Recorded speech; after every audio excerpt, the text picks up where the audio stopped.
Sookshmadarshini cinema കാണാത്തവരുണ്ടോ? ഒരു സംശയം വേണ്ട, കുറവായിരിക്കുമല്ലേ. സിനിമ കണ്ടവരോട് ഒരു കാര്യം പറയട്ടെ, അതിലെ പ്രിയദർശിനി ഓർമ്മയില്ലേ? ഒരു ഡിറ്റക്റ്റീവ് മൈൻഡുള്ള എന്തും സൂക്ഷ്മമായി ദർശിക്കുന്ന പ്രിയദർശിനി. നമ്മുടെ നസ്രിയ അത് ഗംഭീരമായി ചെയ്തിട്ടുമുണ്ട്. പക്ഷെ അതും വെറും ഒരു സിനിമ മാത്രം.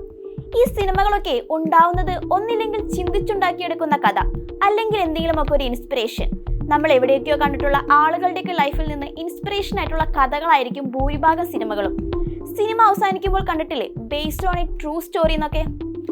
അപ്പൊ പറഞ്ഞു വരുന്നത്, നമ്മുടെ സൂക്ഷ്മദർശിനിയിലെ പ്രിയദർശിനിക്കും ഒരു അപരമുണ്ടെന്നേ. ആ സിനിമയും ഒരു കോപ്പിയുടെയാണ്. സിനിമക്കാരുടെ ഭാഷയിൽ പറഞ്ഞ ഇൻസ്പിറേഷൻ. സിനിമ ഈ അടുത്ത് മലയാളത്തിലാണ് ഇറങ്ങിയെങ്കിലും അപരൻ അങ്ങ് മുംബൈയിൽ നിന്ന ഇന്ത്യയുടെ വനിതാ ഷെർലക് ഹോം രജനി പണ്ഡിറ്റ്. ഇന്ത്യയിലെ ആദ്യ വനിതാ കുറ്റാന്വേഷക. തെളിയിച്ചതോ 75,000-ലധികം കേസുകൾ. കാലം 1990. സ്ഥലമങ്ങ് മഹാരാഷ്ട്രയിലെ മുംബൈ. അന്നൊന്നും അവിടെ ഒരു പ്രൈവറ്റ് ഡിറ്റക്റ്റീവ് എന്ന വാക്കുപോലും ആർക്കും അത്ര പരിചയമില്ലാത്തൊരു സമയം. രജനിക്ക് അന്ന് 22 വയസ്സ്. കോളേജ് പഠനകാലം. ജീവിതത്തിലെ വഴിത്തിരിവായ സംഭവം ഉണ്ടാവുന്നതും ഈ കോളേജ് പഠനകാലത്ത് തന്നെയാണ്. ഒരു സുഹൃത്തിന്റെ അസ്വാഭാവികമായ പെരുമാറ്റത്തെ തുടർന്ന് തോന്നിയ ഒരു സംശയമായിരുന്നു തന്റെ കഴിവുകളെ തിരിച്ചറിയാൻ രജനിയെ സഹായിച്ചതെന്ന് ഒരിക്കൽ തന്നെ രജനി പറഞ്ഞിട്ടുമുണ്ട്. വീട്ടുകാരറിയാത്ത ചില ബന്ധങ്ങൾ അന്ന് ആ രജനിയുടെ കൂട്ടുകാരിക്കുണ്ടായിരുന്നു. ഒരാളുടെ സ്വകാര്യതയിൽ ഇടപെടേണ്ടതില്ലെന്ന തോന്നലിൽ രജനി എന്നതിന് പ്രാധാന്യം നൽകിയിരുന്നില്ലെങ്കിലും ഒരാൾ അവരെ ചൂഷണം ചെയ്യുമെന്ന് മനസ്സിലാവുന്ന ഘട്ടത്തിൽ രജനി അവരറിയാതെ മാറി നിന്ന് നിരീക്ഷിക്കാൻ തീരുമാനിച്ചു. അന്ന് ആ കൂട്ടുകാരി അപകടത്തിലാകുന്നതിന് മുന്ന് ആ കുട്ടിയുടെ വീട്ടിൽ കാര്യങ്ങൾ അറിയിച്ചു. അന്ന് ആ കുട്ടിയുടെ അച്ഛൻ ചോദിച്ച ഒരു വാക്കാണ് രജനി പണ്ഡിറ്റ് എന്ന കുറ്റാന്വേഷകയെ നമ്മുടെ ഇന്ത്യക്ക് സമ്മാനിച്ചത്.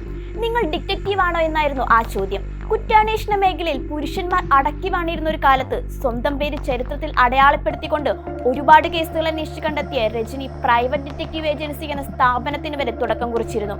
അന്നത്തെ ആ 22-കാരിക്ക് തന്റെ കഴിവിലുണ്ടായിരുന്ന ഉറച്ച ആത്മവിശ്വാസമായിരുന്നു അവരെ ഇന്ത്യയുടെ ഷെർലക് ഹോംസ് എന്ന വിശേഷണം വരെ എത്തിച്ചത്. 1991 തന്റെ 22-ാമത്തെ വയസ്സിൽ ആരൊക്കെ എതിർത്തിട്ടും സ്വന്തമായി ഡിറ്റക്റ്റീവ് ഏജൻസി തുടങ്ങുക എന്ന തന്റെ തീരുമാനത്തിൽ അവർ ഉറച്ചു തന്നെ നിന്നു. ഒരു പെൺകുട്ടിയെ വിശ്വസിച്ച് 75,000-ലധികം കേസുകൾ എങ്ങനെയാണ് എത്തുന്നത്? അതും ആണുങ്ങൾ മാത്രം കൊടികുത്തി വാണിരുന്ന മേഖലയിൽ. കേസുകൾ തെളിയിക്കാൻ പലവിധ വേഷങ്ങളാണ് അവർ കെട്ടിയാടിയിരുന്നത്.